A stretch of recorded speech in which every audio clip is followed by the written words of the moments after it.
Ciao, in questo video ti faccio vedere come realizzare due ghirlande decorative. Io questa l'ho completata facendo proprio un bel giro doppio di lucine a LED. L'ho posizionata qui sopra il mio camino finto. Questo l'ho realizzato riciclando scatole di cartone. Ti lascio nella i qui in alto il video tutorial se vuoi vedere come realizzarlo. Per realizzare queste ghirlande ti occorrerà un cerchio, un anello metallico del diametro che preferisci.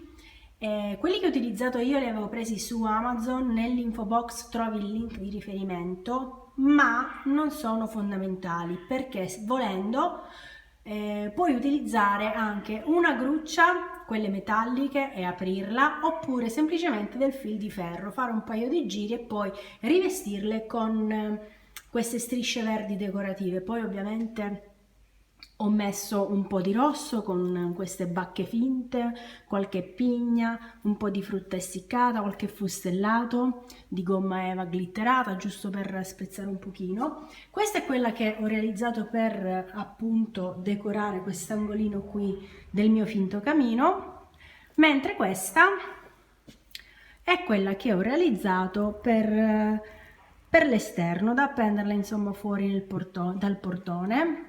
Ho messo la scritta Merry Christmas che è in legno e poi un giro di questo cordoncino metallizzato, non so come si chiama tecnicamente, comunque sono sicura che mi avrete capito.